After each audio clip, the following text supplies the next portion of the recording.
Jesús hay vida. Y Jesús hace toda la diferencia y Él desea entrar a tu vida.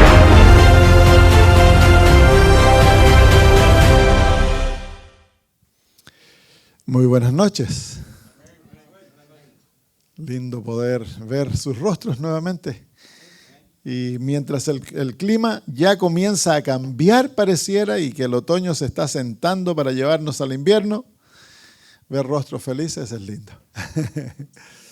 Así que anoche le prometí a un hermano que íbamos a orar por los enfermos. Y me gustaría hacer eso antes que comencemos para que no se me olvide, porque a veces con la emoción de la prédica y todo se me olvida. Así que si hay alguien aquí que desearía que oráramos por ustedes, pasen adelante, voy a orar por ustedes en este momento.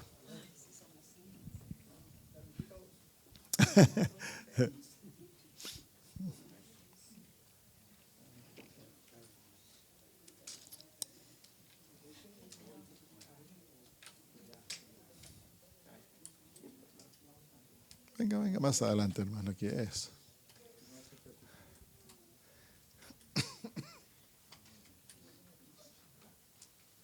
Muy bien, ya estamos todos, parece. Oremos.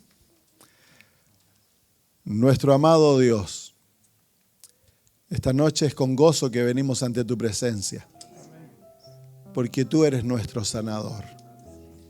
Tú eres el dador de la vida y el que la sustenta, querido Padre. Sin ti, Señor, no seríamos nada. Esta noche venimos ante ti porque tú eres un Dios misericordioso. Tú te compadeces, Señor, de nuestras dolencias. Más aún, tú sientes todas aquellas, las llevas en ti. Y, Señor, esta noche nos acercamos ante ti porque tú nos has dicho, nos has invitado, pedid y se os dará. Señor, Jesús dice que todo aquel que pide, recibe. Y si vosotros, siendo malos, sabéis dar buenas dádivas a vuestros hijos, cuánto más vuestro Padre que está en los cielos dará buenas dádivas a aquellos que se lo piden. Señor Jesús, Señor, nos instó diciendo: todo lo que pidierais al Padre en mi nombre, yo lo haré, para que el nombre del Padre sea glorificado en el Hijo. Pedid lo que quisierais y yo os lo daré. Padre, esta es la certeza con la cual podemos venir ante tu trono. Y esta noche, Señor, como niños, con plena fe, nos tomamos de tu mano, te miramos a los ojos y decimos: Señor, en el nombre de Cristo Jesús, sánanos, por favor. Derrama tu poder esta noche sobre cada persona que ha pasado aquí adelante, los que están de pie, Señor, para cualquiera sea la dolencia. Que tu poder sea derramado, que tu Espíritu Santo, Señor, dé la palabra y, Señor, que seamos sanados. Te agradecemos, Padre, porque no tenemos que doblarte el brazo, no tenemos, Señor, que hacer nada para impresionarte, simplemente creer que tú has escuchado. Señor Jesús dice: todo lo que pidierais, creyendo, lo recibiréis. Así que esta noche queremos expresarlo en nuestras palabras y darte gracias por sanarnos, querido Señor. Así lo dice tu palabra, que tú eres el que perdona todos nuestros pecados y sana todas nuestras dolencias. Así que, Señor, es con gozo que te agradecemos de todo corazón. Y dejamos el tiempo y cómo lo haces, Señor, para sanarnos en tus manos. Pero, Señor, ahora terminamos la oración alabando tu nombre y agradeciéndote porque sabemos que la has escuchado y ya, Señor, has respondido. En el nombre de Jesús. Amén. Que el Señor les bendiga ricamente. Vayan a casa. ¿Y qué el Señor ha hecho por ustedes? Recuerden que tenemos que expresarlo. El Señor me ha sanado, tenemos que decir. Amén. Muy bien. Estamos mirando al libro de Filipenses, el capítulo 2. Comenzamos anoche a mirar este maravilloso capítulo. El versículo 5 en adelante leímos hasta el versículo 8, que es los versículos donde el apóstol Pablo presenta la humillación de Jesús. ¿Y se acuerdan dónde comienza la historia? ¿Quién es Jesús sobre todas las cosas? ¿Quién es Jesús sobre todas las cosas? Dios. Él es Dios todopoderoso. Él es nuestro Padre eterno. Nosotros con Tomás podemos decir, Dios mío y Señor mío. Jehová mío, Dios mío, como le dijo Tomás. Así que no tengas miedo de proclamar a Cristo el Dios de tu vida, porque Él es. Ahora, ¿cuánto más valor añade a la cruz? Cuando miramos a Cristo crucificado, el comprender que el que fue crucificado fue el Dios eterno. Es algo que es incomprensible. Si la Biblia no lo dijese, sería incomprensible. Y anoche aprendimos que en Cristo Jesús existen 4 realidades que coexisten juntas. Parecen realidades contradictorias, pero no son contradictorias, sino que son complementarias. ¿Cuáles son estas realidades? A ver si nos acordamos. Jesús es Dios, Jesús es el Hijo de Dios, Jesús es el ángel de Jehová y Jesús es el Hijo del Hombre. Estas 4 realidades coexisten en Jesús. Para que Jesús sea Jesús, Él tiene que ser estas 4 cosas. Hay algunas herejías que enseñan, por ejemplo, que Jesús no es Dios. La herejía antitrinitaria, donde se dice que Jesús es un ser creado por Dios. Bueno, en su divinidad, Jesús nunca fue creado. En su humanidad, Él es un ser creado. Pero en su divinidad, Él es un ser eterno. Y si decimos que Él no es Dios, destruimos a Jesús. Ahora, si decimos que Jesús no es el Hijo de Dios, o decimos que Jesús no es el Hijo del Hombre, destruimos a Jesús. Porque para que Jesús sea Jesús, tiene que haber estas 4 realidades en Él. Así que no aceptes cuando la gente, hay personas que te dicen que Jesús no es Dios. La Biblia, en el Antiguo y en el Nuevo Testamento, proclama a Cristo como Dios en todo su esplendor. Amén. Muy bien, pero no debemos confundir cuando la Biblia habla de Jesús como el Hijo de Dios o cuando habla de Dios.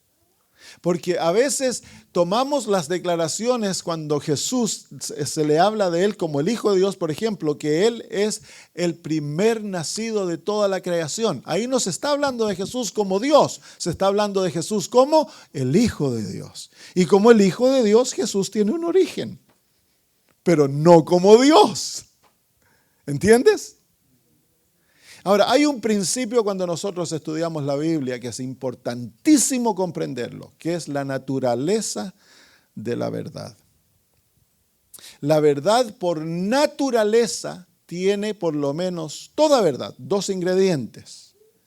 Y esos ingredientes parecen contradecirse. Por ejemplo, cuando en el origen Dios creó el día, en la realidad del día existen 2 ingredientes que parecen contradictorios. ¿Cuáles son los 2 ingredientes? La luz y la oscuridad. ¿Cierto? ¿Sí o no? ¿Parecen contradictorios o no? Claro. La luz es totalmente lo opuesto de la oscuridad. ¿Sí o no? Pero en la realidad del día no son contradictorios, sino que son complementarios. Porque tú no puedes tener el día si le sacas la noche. Y no puedes tener el día si le sacas el día, la luz, ¿sí o no? Para tener el día tienes que tener luz y noche. Ahora, nosotros los seres humanos, producto del pecado, tendemos por naturaleza a tomar uno de los polos de la verdad y exaltarlo al costo del otro. Por ejemplo, si tú eres conservador por naturaleza o liberal por naturaleza, vas a tomar, el conservador se va a tomar parte del día, va a decir, el día es lo que vale. Y el liberal va a decir, no, la noche es lo que vale. Entonces nos comenzamos a tirar peñascasos, piedras y a decir todo tipo de nombres los unos del otro, peleándonos por un ingrediente o el otro, pero es que no es uno o el otro. ¿Cuáles son? Los 2. Otro ejemplo. La verdad del matrimonio.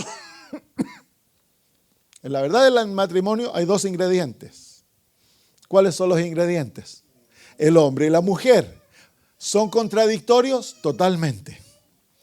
La manera de pensar, la manera de ser de un hombre y la manera de pensar y de ser de una mujer son totalmente distintos, ¿sí o no? Pero para que el matrimonio funcione, no es el hombre o la mujer, es el hombre y la mujer, ¿sí o no? Entonces, esto contradictorio tiene que ser complementario. ¿Sí? Ahora, por ejemplo, en la verdad de la salvación, hay múltiples ingredientes. Está, no había tosido en casi todo el día.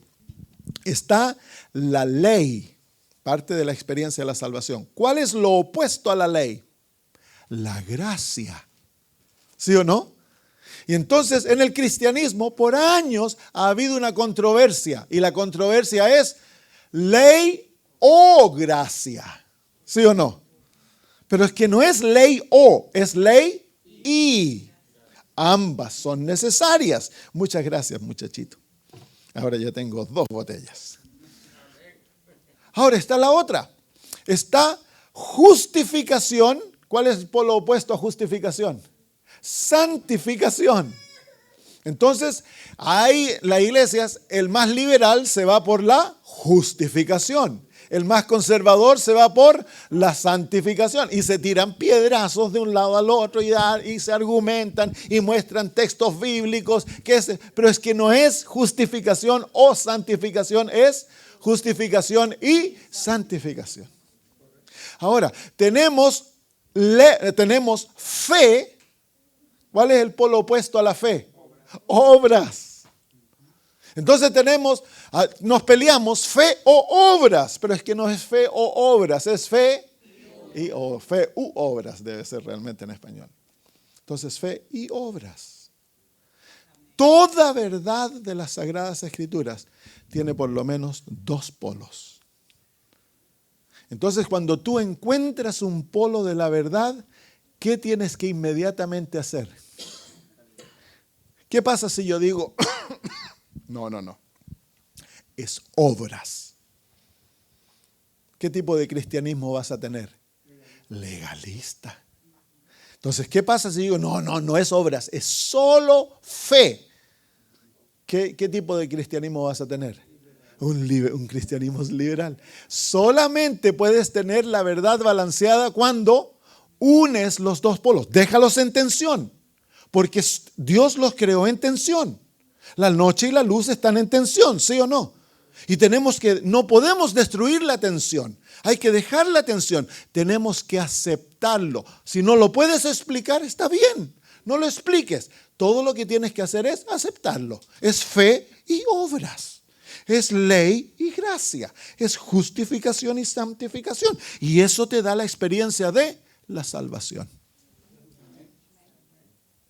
Entonces en Cristo Jesús está Dios, Hijo de Dios. Parece que se contradice. Claro, ¿cómo puede ser Dios e Hijo de Dios a la misma vez? Bueno, a lo mejor no lo podemos explicar, pero no es necesario explicarlo. ¿Qué es lo que tenemos que hacer? Aceptarlo, porque la Biblia lo dice. ¿Dice la Biblia que Jesús es Dios, sí o no? Claro. ¿Dice la Biblia que Jesús es el Hijo de Dios? Claro. ¿Dice la Biblia que Jesús es el ángel de Jehová? Claro. ¿Dice la Biblia que Jesús es el Hijo del Hombre? ¿Sí o no? Claro. No podemos explicar todos los misterios que existen en Cristo. No es necesario. Todo lo que tienes que hacer es acéptalo. Amén. Entonces, esto requiere humildad. Porque el hermano que ve la fe, si tú ves obras, tú necesitas al hermano que entiende la fe para tú tener verdad completa.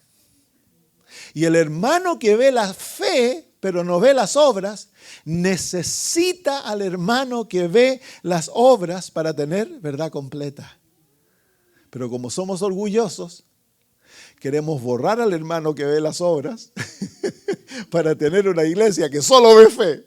Entonces, ¿qué pasa? Si yo destruyo un aspecto de la verdad o exalto un aspecto de la verdad al costo del otro, me vuelvo hereje.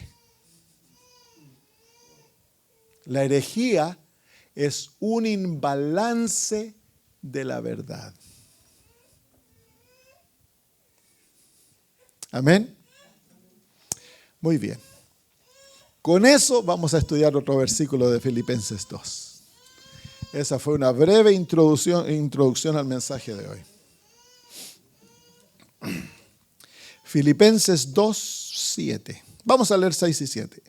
El cual, Jesús, siendo en forma de Dios, no estimó el ser igual a Dios como cosa a que aferrarse. Ahí se encuentra su divinidad. Es el único aspecto de Jesús que el apóstol Pablo le dedica el versículo entero en esta descripción. Y luego el versículo 7 dice, sino que se despojó a sí mismo. Ese despojamiento es cuando Jesús toma sobre sí la realidad, la naturaleza del Hijo de Dios. Y luego dice, tomando forma de siervo. Ahí es cuando toma sobre sí la realidad de ser el ángel de Jehová. Llega a ser un siervo. Y luego dice, hecho, ¿qué dice ahora? Semejante a los hombres. Ahí es cuando Jesús nace de María. Así que estos versículos han cubierto un periodo de tiempo desde los días de la eternidad hasta que Jesús nace de María. Hecho semejante a los hombres. ¿Y qué dice luego la próxima frase en el versículo 8? Y estando en condición de hombre. Así que aquí queremos hacer una pregunta. ¿Te acuerdas que yo te he dicho, cuando lees la Biblia, hazle preguntas? Dice, hecho semejante a los hombres, estando en la condición de hombre. Así que esto nos dice de que el Dios del cielo llegó a ser un hombre, un ser humano. Porque en el cristianismo ha habido una herejía al principio del cristianismo que enseñaba que Jesús no era realmente un ser humano, que Él era Dios, pero que parecía ser ser humano. Pero aquí la palabra nos dice que llegó a ser por naturaleza un ser humano. Y hablamos anoche un poquito a las corridas, porque ya estábamos terminando, de esta maravillosa realidad que Dios adopta en sí mismo la humanidad. Que en otras palabras, Satanás buscó separar eternamente a través del pecado a la raza humana de Dios. Pero que en Cristo Jesús, la unión que existe entre el hombre y Dios es más cercana que la unión que existía cuando el hombre no había caído. ¿Por qué? Porque cuando Adán y Eva fueron creados, ellos fueron creados en la imagen de Dios. Pero Dios estaba aquí y Adán y Eva estaban acá. Ahora la humanidad habita en Dios.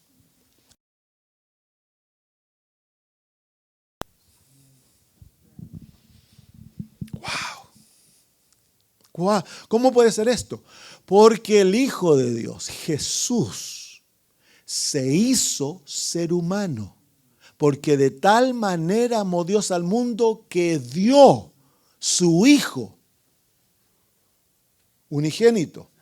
Lo dio, no lo prestó para luego retirarlo. No, el Señor Jesús se hizo ser humano y va a existir por la eternidad como un hombre. Porque niño nos es nacido, hijo nos es dado. ¿Y quién es Él? El Dios fuerte, el Padre eterno. Así que Dios no tan solo vino a morar con nosotros, sino que se hizo uno de nosotros. ¡Wow! Por eso el libro de Hebreos capítulo 2 llama a Jesús nuestro hermano. Imagínate, tenemos en la Trinidad a nuestro hermano y a nuestro padre. ¿Cuánto más cerca puede volverse? Miren, yo les voy a decir una cosa, los que se pierdan son retontos. ¿Sí o no? Claro, teniendo la ayuda, toda la ayuda, tenemos santos en la corte, al papá y al hermano, son tan sentados en el trono del universo, nos quieren salvar y nosotros, ay, ¿cómo voy a ser tan bueno? Pues si soy tan malo. Olvídate, si para ser salvo Dios ya lo ha hecho y lo ha preparado todo lo necesario para que tú puedas ser salvo. ¿Por qué nos vamos a perder? La única razón por qué nos vamos a perder, porque preferimos creer a Satanás que a Dios. Yo te digo una cosa, es más fácil salvarse que perderse. Porque para perderte tienes que luchar con todas las vallas que Dios ha puesto en tu camino para que no te pierdas. Dios le hace el camino muy difícil al pecador para que no se pierda.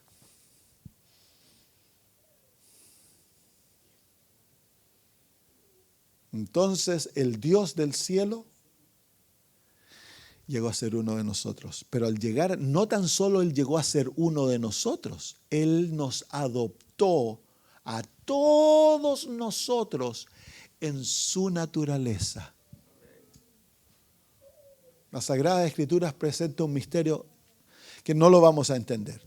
2000 años atrás, cuando Cristo nació, en Jesús nació una nueva raza humana y todos nosotros nos encontrábamos en Él. ¿Por qué? Porque Él es el creador y todos nosotros vinimos de Él. Así que cuando Él adopta a la raza humana, no tan solo la adopta en forma general, sino que más lindo, la adopta en forma particular. ¿Qué quiere decir eso? Que yo estoy en Jesús. El apóstol Pablo dice que cuando Jesús fue bautizado, nosotros fuimos bautizados en Él. Que cuando Jesús vivió una vida perfecta, nosotros vivimos una vida perfecta en Él. Que cuando Jesús fue crucificado, nosotros fuimos crucificados en Él. Que cuando Jesús resucitó, nosotros resucitamos en Él. Y cuando Jesús ascendió al cielo para sentarse a la diestra del Padre, nosotros ascendimos al cielo con Jesús y en Él, dice el apóstol Pablo, estamos sentados en lugares celestiales. Tú y yo en Cristo, en nuestro hermano mayor, en nuestro representante, en nuestro sustituto, hoy en día no tan solo estamos aquí, sino que hoy en día, por la fe, nosotros podemos morar en lugares celestiales. Wow. Es maravilloso. Si tú te detienes a pensar esto, si tú y yo lo pudiésemos creer y aceptarlo, que hoy en día en Jesús tú y yo andamos caminando en el cielo, y que a la misma vez en nosotros, si Cristo mora en nosotros, Jesús anda caminando con nosotros aquí. Entonces yo te digo, ¿qué poder puede separarnos de Dios?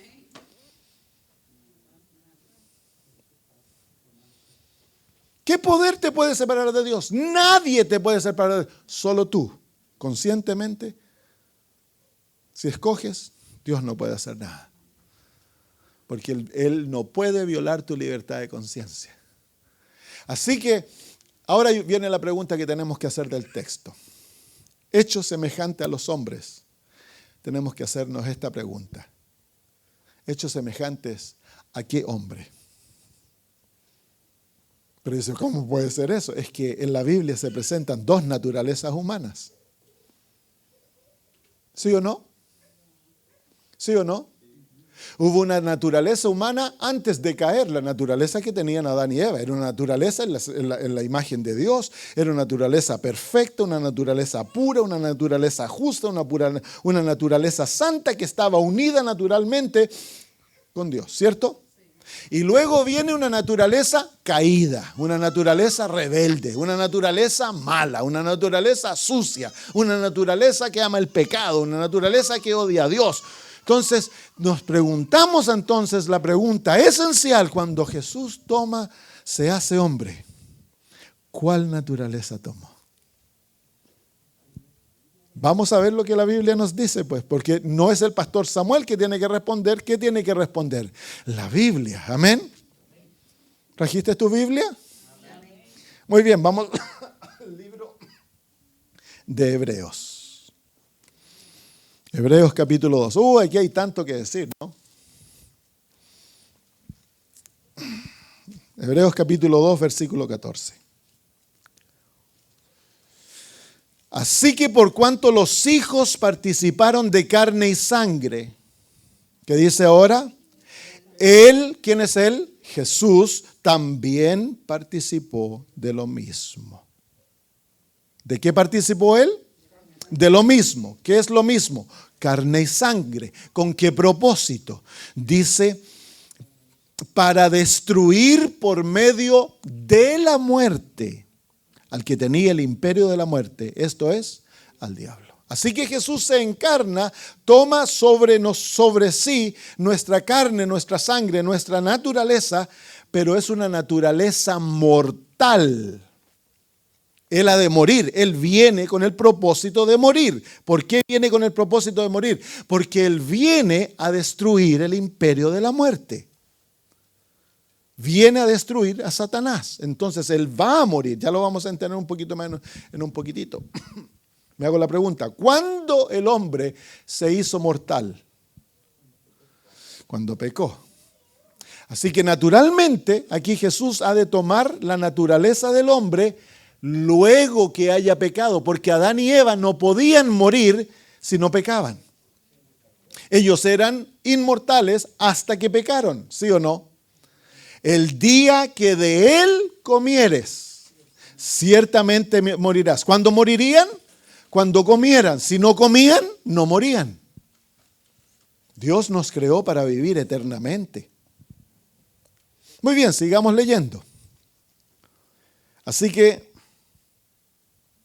dice el versículo 15, y librar a todos los que por el temor de la muerte estaban durante toda la vida sujetos a servidumbre. Así que, ¿cuál es el objetivo de la misión? Tiene un doble objetivo de la misión en cuanto a nosotros. Viene a destruir a Satanás y viene a librarnos a nosotros. Nos viene a librar de la muerte. Así que, ¿cuál es el objetivo? El objetivo es librar a los que están condenados a muerte. Están bajo el imperio de Satanás, el imperio de la muerte. ¿Cuál es el objetivo? ¿Librar a quién? A nosotros. Él no vino a librar a Adán antes de su caída. Él vino a librar a Adán después de su caída, porque fue ahí cuando llegó a estar condenado a muerte. Y para poder librar a Adán, Jesús tiene que experimentar la experiencia de la muerte. ¿Se acuerdan que explicamos anoche que Jesús prepara la escalera para que el hombre pueda subir al cielo? ¿Y cómo la prepara? Descendiendo, llegando, experimentando todo lo que el hombre tiene que experimentar. Para que sea un hijo de Dios, Dios se hace hijo de Dios. Para que sea un mensajero, Dios se hace un mensajero. Para que se una la humanidad con la divinidad, Jesús llega a ser el Hijo del Hombre.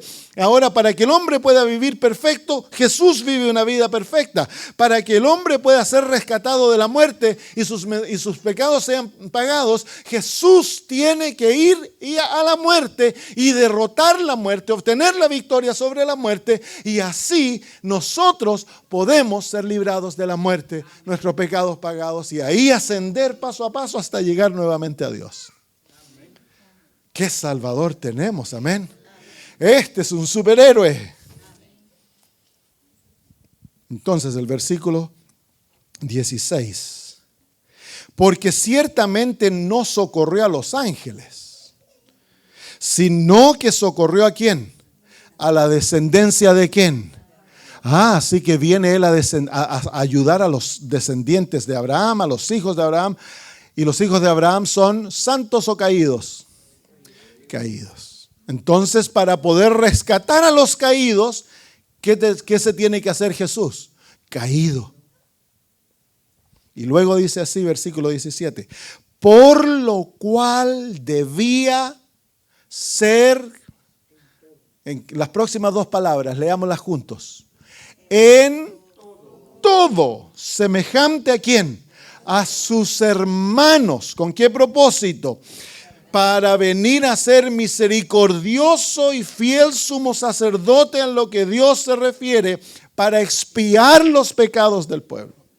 Así que para que Él pueda llegar a ser el que expía nuestros pecados e intercede por nosotros como sumo sacerdote, Él tiene que ser tomado de entre nosotros. Es la ley del sacerdocio. Para que uno pueda ministrar en favor de un grupo en el Antiguo Testamento, tenía que ser tomado de entre sus hermanos. ¿Por qué? Porque de esa manera él iba a entender a sus hermanos, iba a ser misericordioso en sus debilidades y caídas, y con amor iba a interceder por ellos ante Dios, porque son su familia. De la misma manera, el Dios del cielo se hace nuestra familia, se hace nuestro hermano y viene y toma nuestra naturaleza caída para entendernos, para saber lo que significa vivir como un ser humano caído en un mundo donde Satanás es el Dios de este siglo. Lo que significa ser tentado, rechazado, lo que significa pasar hambre, trabajar, pasar por toda la experiencia humana. Y de esa manera no tan solo va a expiar, el expiar dice pagar, el cancelar nuestros pecados y luego llegar a ser nuestro intercesor. Entonces cuando tú oras y vas al Señor, Señor, fíjate que caí. Señor Jesús te dice, hermano, yo te entiendo. Yo sé lo que significa ser tentado. Cuando vas, Señor, no tengo dinero. El Señor dice, yo te entiendo. Cuando estás sufriendo, cuando estás padeciendo, el Señor dice, yo te entiendo. No tan solo te entiende, sino que te ha dado el permiso, el boleto para entrar directamente donde Él está, su trono, para hallar gracia en los momentos que estás necesitado.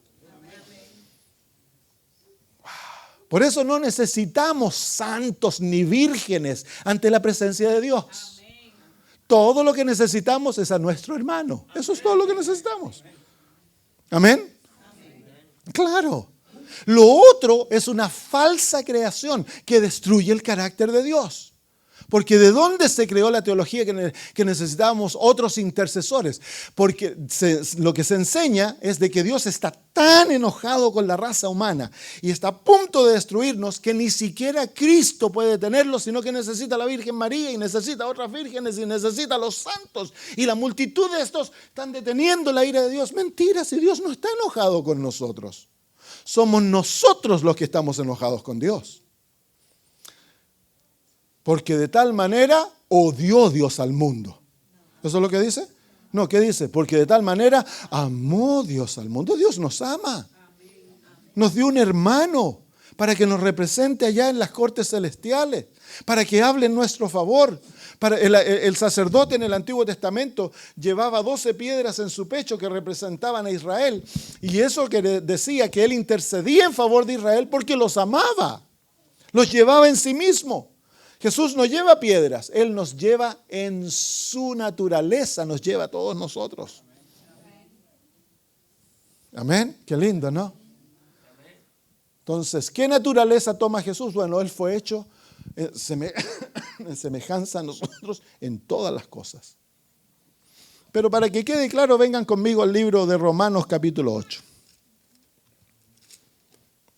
¿Se fijan que aquí estamos estudiando una verdad? ¿Qué verdad estamos estudiando? La verdad de la naturaleza humana de Jesús. Tristemente estas cosas no se estudian hoy día en las iglesias. Pero son verdades sagradas que son tan importantes entenderlas para que nosotros tengamos un entendimiento inteligente de nuestra salvación. Somos seres inteligentes, hermanos. Somos seres con razón. Dios nos ha dado un intelecto, un cerebro capaz de pensar profundamente.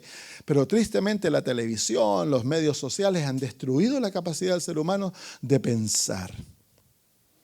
Entonces la iglesia tiene que volver a crear esa capacidad. Porque Dios quiere que pienses. Amén. Muy bien, vamos a Romanos capítulo 8, versículo 3. Aquí queda clarito. Si no es el pastor Samuel que tiene que decir, es la Biblia el que lo tiene que decir. Dice, porque lo que era imposible para la ley. ¿Qué es lo que era imposible para la ley? Justificarnos. Dice, por cuanto era débil por la carne. La ley no nos puede justificar porque por la carne nosotros estamos constantemente violándola. Dice, Dios enviando a su Hijo, que dice ahora, en semejanza de ¿qué? De carne de pecado. Ahí está la naturaleza humana de Jesús. ¿Qué naturaleza humana tomó Jesús? La naturaleza semejante en carne de pecado. Así que Él tomó una naturaleza caída. Si tú ves la genealogía de Jesús, te vas a dar cuenta que en la genealogía de Jesús habían asesinos, mentirosos, prostitutas, ladrones, embusteros. Y esa naturaleza Él la recibió ¿de quién? De María. Esa teología que se enseña que la Inmaculada Concepción, que no había pecado en María, es una falsedad. María era un ser humano, ella necesitaba un Salvador. Por eso en el cántico de María llama a Jesús su Salvador. Entonces, si Jesús recibe la natural herencia que todo ser humano recibe, ¿cuál es? Una naturaleza caída. Entonces, aquí establecimos que, recuerda que toda verdad tiene ¿qué? Dos polos. Te puedo mostrar otros textos, no tengo tiempo. Tiene dos polos, establecimos un polo. ¿Cuál es el polo que acabamos de establecer? Que la naturaleza humana de Jesús era caída. Pero ya descubrimos un polo. ¿Qué tenemos que hacer ahora? Buscar el otro polo, pues. Porque toda verdad tiene por lo menos dos polos. ¿Cuál es el otro polo? Va a ser opuesto. Si la naturaleza humana de Jesús es caída, tiene que haber otro polo que parece opuesto y en contradicción a ese. Busquémoslo, vamos. Vamos al libro de 2 de Corintios, capítulo 5, versículo 21.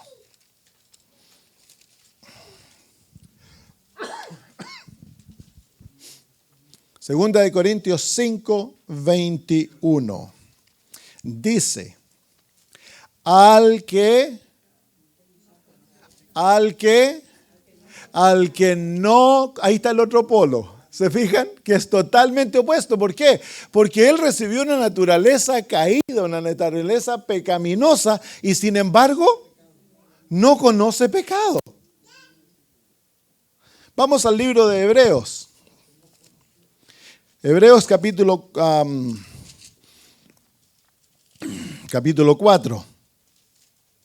versículo 14. Por tanto, teniendo un gran sumo sacerdote que traspasó los cielos, Jesús el Hijo de Dios, retengamos nuestra profesión. Porque no tenemos un sacerdote que no pueda compadecerse de nuestras debilidades, sino uno que fue, ¿qué dice ahora? ¿Tentado en qué? En todo, de acuerdo a nuestra semejanza. Pero ahí se encuentran los dos polos, ¿se fijan? Ahí se encuentran los dos polos. El polo fue tentado en todo, de acuerdo a nuestra semejanza. Adán no podía ser tentado en todo lo que nosotros somos tentados. ¿Por qué? Porque Adán no tenía todas las tendencias, los deseos, la maldad que nosotros teníamos. Ahí está un polo. Y el otro polo, sin pecado. Así que Jesús tenía en sí una naturaleza humana caída, pero Él tenía la perfección, la santidad y la pureza de Adán antes de caer. Así que tenemos los dos polos. Otro texto más, Hebreos capítulo 7. versículo 26.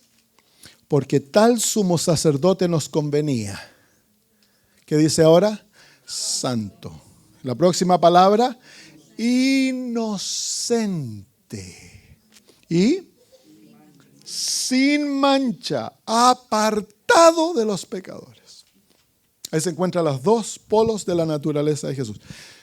Algunos que son adventistas ya por años saben que dentro de la iglesia ha habido una controversia por muchos años en cuanto a la naturaleza de Jesús. ¿Cuál era la controversia? Si Jesús tenía, y todavía sigue, pero mayormente en círculos teológicos, si Jesús tenía una naturaleza caída o naturaleza perfecta. ¿Cuál es la verdadera respuesta? No es o, es y, ambas. Jesús tenía una naturaleza caída, humana, pero no tenía en sí mancha de pecado.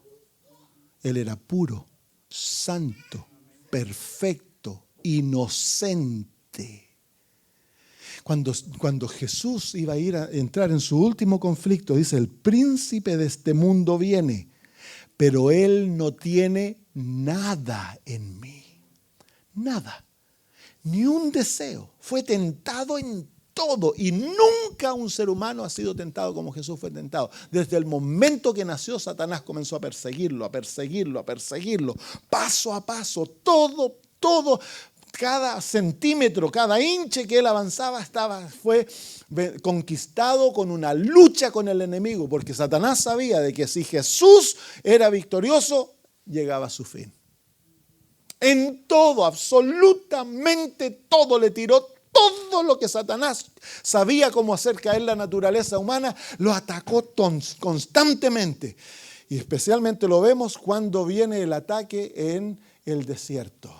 Luego de 40 días de ayunar, se le aparece el enemigo como un ángel y dice, si eres el Hijo de Dios, haz que esas piedras se conviertan en pan. Parece algo tan inocuo, pero es exactamente la tentación con la cual cayeron Adán y Eva, el apetito. Complacieron el deseo de comer lo prohibido. Para Jesús el pan no era prohibido, pero él se negó a sí mismo de tomar incluso lo bueno para complacer sus propias necesidades. Así que Jesús venció. ¿Y por qué venció? Porque tú y yo hemos sido derrotados. ¿Hay alguien aquí que no ha sido derrotado? En todo aspecto hemos sido derrotados. Pero Jesús ganó en todo aspecto. Y Él lo hizo, ¿por quién? No lo hizo para sí mismo. ¿Para quién lo hizo? Por mí. Lo hizo para mí. Para que en mi camino de vuelta al cielo, yo necesito presentarme ante el Padre como perfecto, pero soy imperfecto. Necesito presentarme ante el Padre como impuro, como puro, pero soy impuro. Pero necesito presentarme ante el Padre como santo, pero soy pecador, culpable, malhechor. ¿Dónde me agarro de algo? Entonces, en el camino del que sales de la muerte del pecado y sales a la vida, ahora entonces el Señor Jesús te puede otorgar como regalo su vida, para que ahora te presentes ante el Padre como que tú fueras Jesús. ¡Wow! Qué lindo, ¿no? Así que en Jesús se creó un nuevo hombre que hasta ese punto nunca había existido. Escucha bien esto. En Jesús se unió la naturaleza humana caída a la divinidad. Y ahí ahora existe un ser humano. Jesús es un ser humano nuevo. Cuando Adán fue creado perfecto, bueno, sin caer, pero no estaba unido a la divinidad, pero él era puro, santo, no estaba unido a la divinidad. El ser humano cae y llega a ser siervo de Satanás, esclavo de Satanás, no puede conquistarlo, no hay poder en él para vencer, no hay poder en él para obedecer a Dios, para obedecer su ley. Entonces el Señor Jesús viene del cielo y Él viene a mostrarle al universo y a Satanás de que un ser humano puede vencer y puede obtener la obediencia a la ley de Dios. ¿Cómo? uniéndose a la divinidad. Cuando el ser humano se une a la divinidad, él tiene todo el poder y todos los recursos para ser obediente a Dios. Qué lindo, ¿no? Amén. Así que en Jesús se creó lo que se llama el nuevo hombre. Y eso aplica a las mujeres también, porque es un término universal que se aplica. Pero ¿por qué es necesario que sea hombre? Porque Adán vendió a la raza humana a Satanás y tenía que ser un hombre, no una mujer, que venciese a Satanás. No porque las mujeres sean inferiores, no, pero Dios puso la cabeza del reino sobre Adán. Y cuando Adán cayó, él entregó a toda su familia en las manos del enemigo. Entonces se necesitaba un segundo Adán. Porque no podía ser Dios que viniese a conquistar a Satanás. No, no valía. Tenía que ser un hombre que lo venciera. ¿Y qué hombre lo iba a vencer si estábamos todos metidos en el pecado? Y tenía que ser un hombre como nosotros que lo venciera. Entonces Él tomó nuestra naturaleza. Vino al punto más bajo de la historia del ser humano, cuando la raza se había casi olvidado de Dios. Y de allá se unió al hombre caído, pero se unió al hombre caído en su divinidad y lo unió en una separación indisoluble. Y de ahí, como hombre caído, conquistó a Satanás paso a paso, paso a paso, paso a paso, en todas las tentaciones que le pudiera tirar, en todo lo que el hombre cae, Jesús triunfó. Y luego llevó la batalla a la cruz y luego al sepulcro.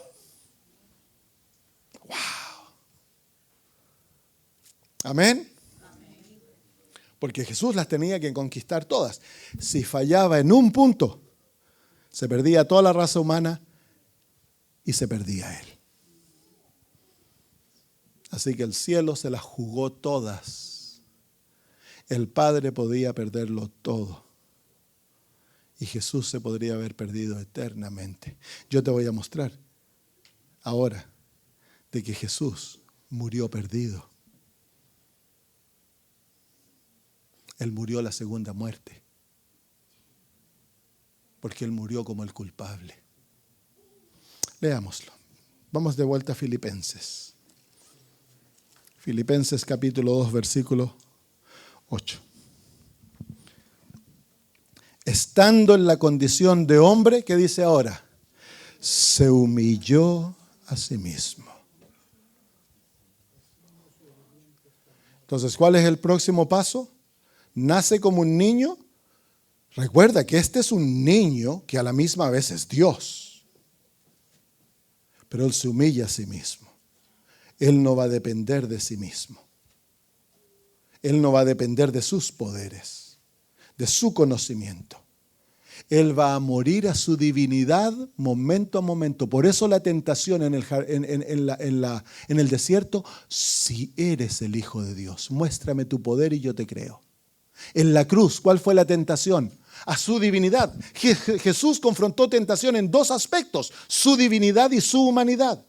Si Jesús usaba su divinidad para sostenerse a sí mismo, para suplir sus necesidades, para vencer al enemigo, el plan de la salvación quedaba roto. Se humilla a sí mismo, no existe como Dios, tiene que existir solamente como un ser humano. Constantemente muere en la cruz. Si eres el Hijo de Dios, desciende y creeremos.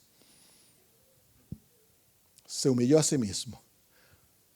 Y como ser humano, se humilló a sí mismo. Tanto que dice Él: las palabras que yo hablo no son mis palabras. Es el Padre. Las palabras que el Padre me ha dado. Las obras no soy yo que las hago, son las obras del Padre. Jesús murió a sí mismo totalmente. La cruz fue el resultado de una vida constante de muerte a sí mismo, de una constante humillación. ¿Por qué? Porque tú y yo somos exaltados, orgullosos, autosuficientes. Nos creemos, como decimos en Chile, el hoyo del queque, la última chupada del mate. Y el Dios del cielo nació en un pesebre entre animales.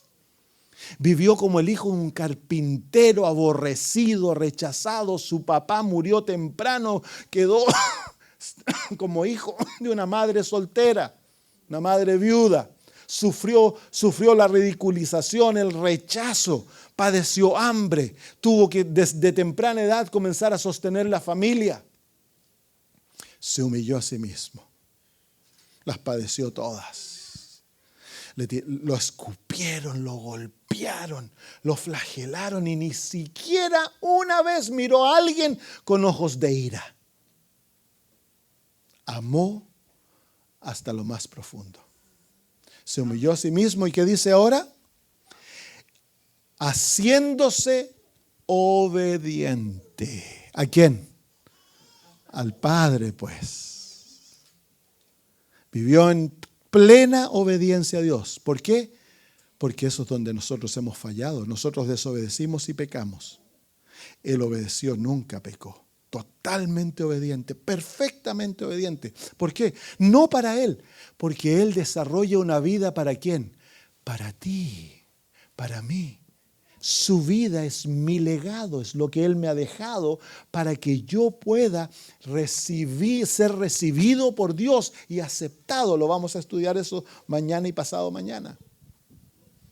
Pero aún no termina, tiene que ir más allá. Se hizo obediente hasta la muerte y la muerte de la cruz. Obediente hasta la muerte. ¿Te acuerdas en el jardín del Getsemaní?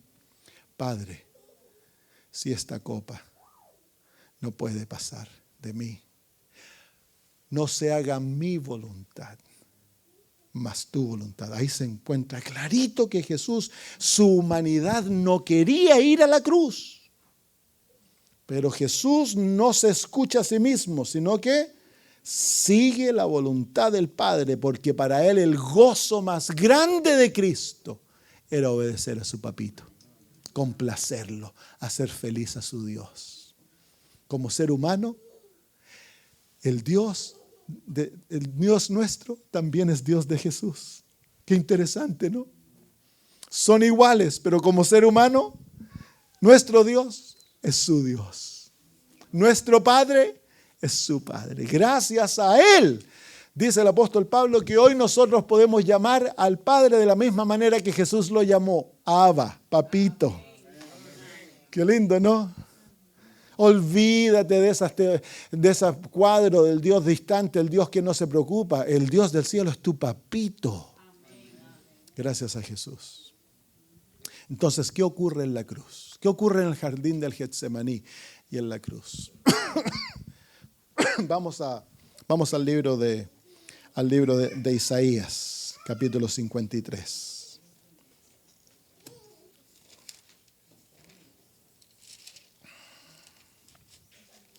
Isaías 53.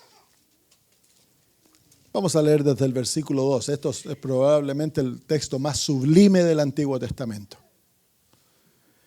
Dice, esta es una profecía que se escribió de Jesús 700 años antes de que Él naciera. Subirá cual renuevo delante de Él y como raíz de tierra seca. No hay parecer en Él ni hermosura. Le veremos, mas sin atractivo para que lo deseemos. Despreciado y desechado entre los hombres, varón de dolores y experimentado en quebrantos. ¿Y cómo escondimos de él el rostro? Fue menospreciado y no lo estimamos. Ciertamente llevó él nuestras enfermedades y sufrió nuestros dolores, y nosotros le tuvimos por azotado, por herido de Dios y abatido. Y mira ahora el versículo 5. Mas él herido por nuestras rebeliones, molido por nuestros pecados. El castigo de nuestra paz fue sobre él, y por su llaga fuimos nosotros curados. ¿Te fijas qué es lo que está ocurriendo aquí? Que la vida de Jesús, la muerte de Jesús, toda su experiencia es una experiencia vicaria. que Él está viviendo en nuestro favor. Él ha tomado nuestro lugar. Él ha llegado a ser nuestro sustituto y lo hace para que nosotros obtengamos lo opuesto de lo que Él recibe. Él es llagado, nosotros somos curados. Él sufre todo lo que sufre, nosotros recibimos paz. Entonces Él lo está haciendo con una mano. Él recibe todo lo malo de nosotros, y con la otra mano Él nos extiende a nosotros el don de todo lo bueno que Él es. Y luego dice el versículo 6, todos nosotros nos descarriamos como ovejas. Cada cual se apartó por su camino, mas Jehová cargó en Él el pecado de todos nosotros. ¿Quién cargó en Él? No, ¿quién? Jehová, Dios el Padre, voluntariamente toma la culpa, la maldad, el pecado de todo ser humano y se lo carga a Jesús.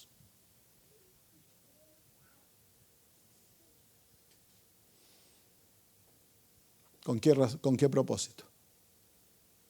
Para que Él muera. Porque la paga del pecado es muerte. Pero Jesús no muere como santo. Jesús muere como culpable, pecador. Así, mira, sigamos leyendo. Dice, el pecado de todos nosotros. Si seguimos al versículo 10. Con todo eso, quiero que notes este versículo. Jehová quiso. ¿Qué quiso Jehová? Quiso quebrantarlo, sujetándolo a padecimiento. Ay. Ahí vemos el jardín del Getsemaní, cuando Cristo va, se postra a los pies de su Padre y pasa la noche en oración, transpira sangre. ¿Por qué? Porque los pecados del mundo le han sido cargados, le han sido adjudicados, y el Señor Jesús comienza a sentir la tremenda, horrible separación que el pecado causa entre el hombre y Dios. La oscuridad, la vergüenza, la culpa, la depresión que el pecado causa en nuestro corazón, multiplícalo por billones, porque todo el pecado de cada ser humano que había vivido, vivía y iba a vivir, se puso sobre Cristo. Nunca vamos a entender. Hace años atrás yo me acuerdo, estaba orando y le comencé a decir al Señor, Señor, hazme sentir un poquito de lo que Jesús sintió en el jardín del Getsemaní. Y Dios me dijo, hijo, no puedo, si te lo doy, te mato. Nunca vamos a entender la agonía que Cristo padeció. Sigamos leyendo. Dice el versículo 10. Con todo eso Jehová quiso quebrantarlo, sujetándolo al padecimiento. Cuando haya puesto su vida en expiación por el pecado, verá linaje, vivirá largos días, y la voluntad de Jehová será en su mano prosperada. Versículo 12. Versículo 11. Verá el fruto de la aflicción de su alma y quedará satisfecho. Por su conocimiento justificará mi siervo a muchos y llevará las iniquidades de ellos. Por tanto, yo le daré parte con los grandes, y con los fuertes repartirá despojos. Ahora viene la parte que busco. Por cuanto derramó su vida hasta la muerte y fue, ¿qué dice ahora? Contado, ¿con quién? Así que ¿cómo murió Dios? ¿Cómo murió Jesús? Como un pecador. Fue contado. Esa palabra contado quiere decir que Él fue tratado como pecador. Mira lo que dice 2 Corintios 5:21. 2 Corintios capítulo 5, versículo 21.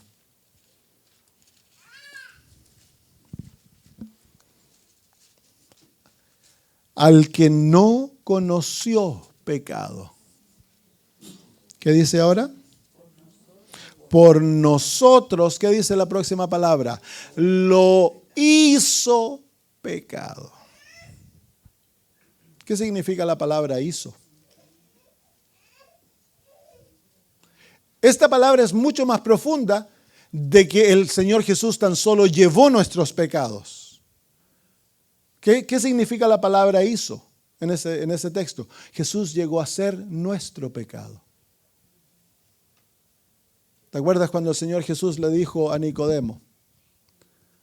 Como la serpiente fue levantada en el desierto, así el Hijo del Hombre ha de ser levantado, para que todo aquel que en él cree no se pierda, mas tenga vida eterna. ¿Qué símbolo usa Jesús para representarlo a él en la cruz del Calvario? La serpiente. ¿A quién representa la serpiente en la Biblia? A Satanás, al pecado. Así que el Señor Jesús en la cruz llegó a ser pecado. Y en esa realidad, toda la maldad humana, Jesús en la cruz llegó a ser el homosexual, llegó a ser el criminal, el mentiroso, el asesino, el ladrón, el transgender. Jesús llegó a ser tú y yo, lo peor de nosotros. Todo Jesús lo adoptó como sí mismo. Él llegó a serlo en la cruz, porque era la última batalla. Durante su vida, Jesús adoptó la naturaleza humana, pero una naturaleza humana unida a la divinidad, el Padre viviendo en él, el Espíritu Santo viviendo en él, lleno de poder, nunca pecó, nunca pensó en pecado, pero ahora Jesús lleva la batalla del ser humano a lo máximo y él va a confrontar a Satanás, no en una naturaleza unida a Dios, sino que en una naturaleza caída, llena de pecado, apartado de Dios.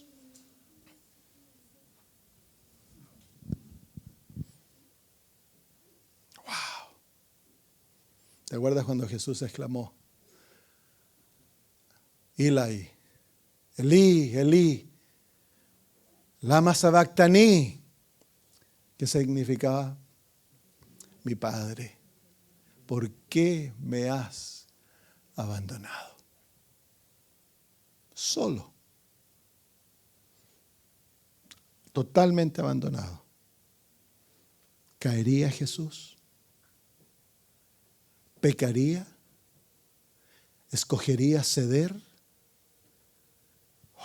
Toda la raza humana lo abandonó. Todos, no hubo nadie que se puso al lado. Y ahora el Padre tiene que salir, el Espíritu Santo lo abandona. Hay una historia en el Antiguo Testamento que nos muestra que en la cruz la divinidad fue separada. ¡Qué dolor! Nunca vamos a entender el dolor del alma de Cristo.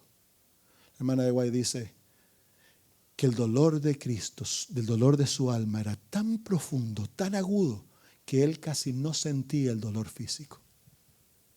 El dolor de la mugre del pecado. El dolor de ser separado de su Padre, a quien había amado por la eternidad y con quien había sido uno. Era tan agudo, tan intenso, que él no sintió los clavos, no sintió cuando lo flagelaron, cuando se le dislocaron los huesos de su columna y los huesos de su hombro y de sus piernas, no lo sintió, porque había un dolor mucho, mucho más agudo y profundo. Y ahora en la cruz, Jesús llegó a ser contado entre los perdidos.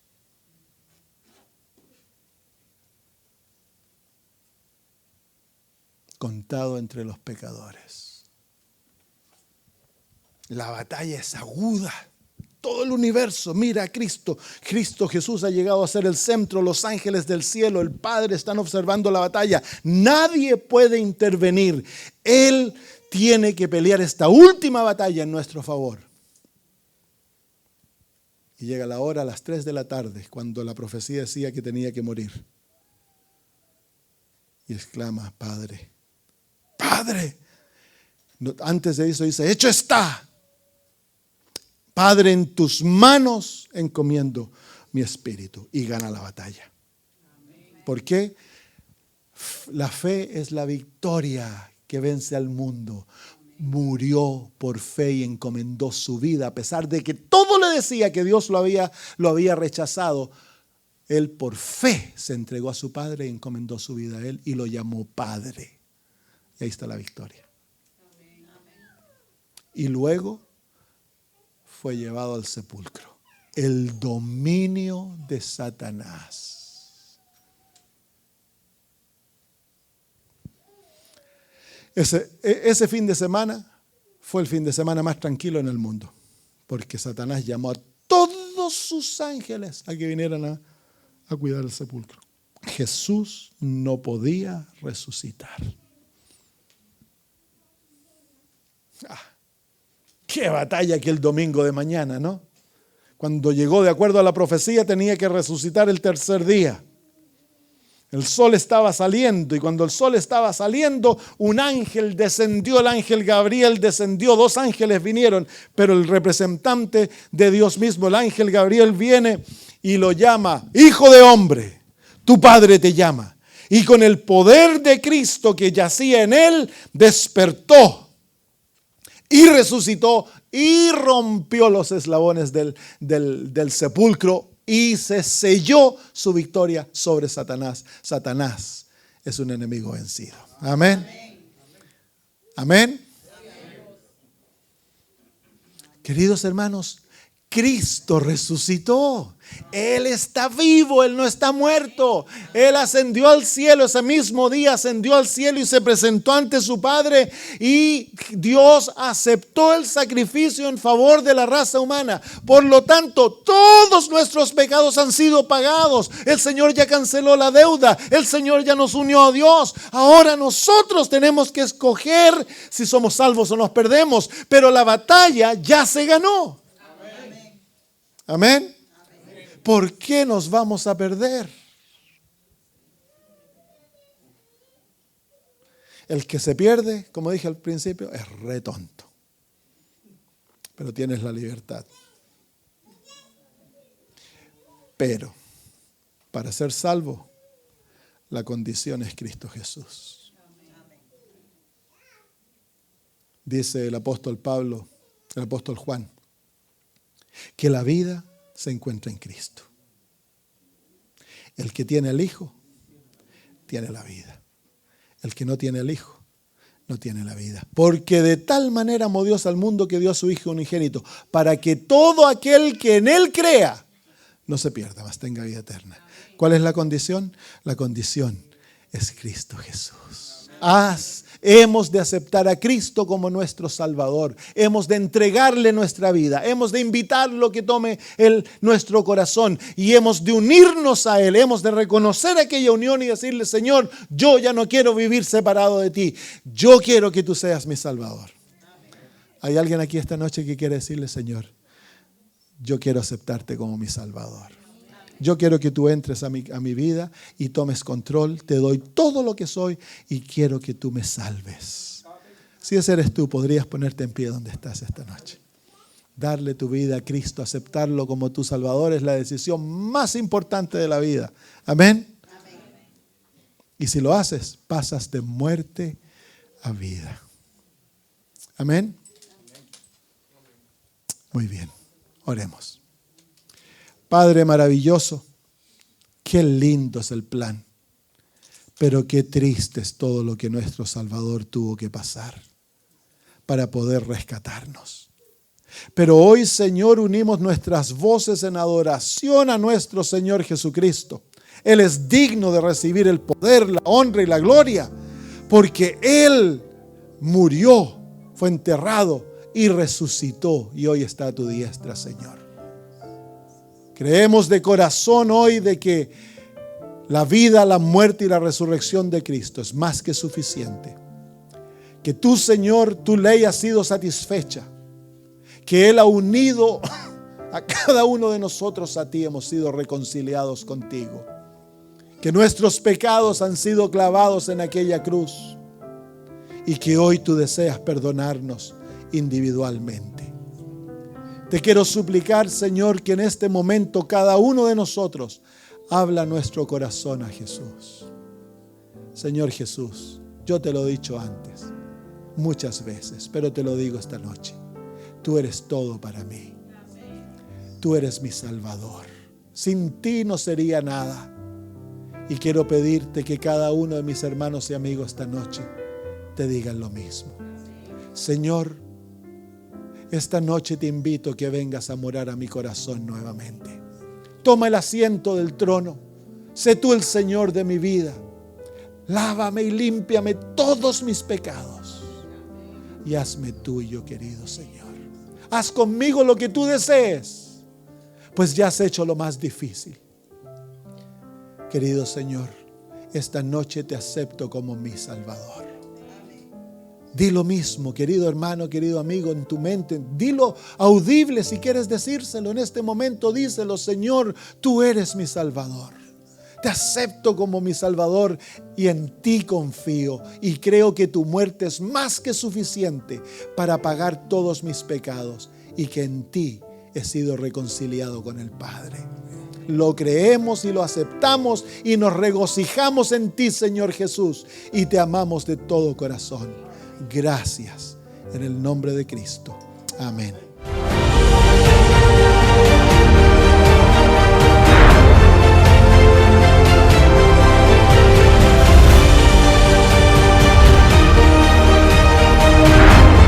En Jesús hay vida y Jesús hace toda la diferencia y Él desea entrar a tu vida.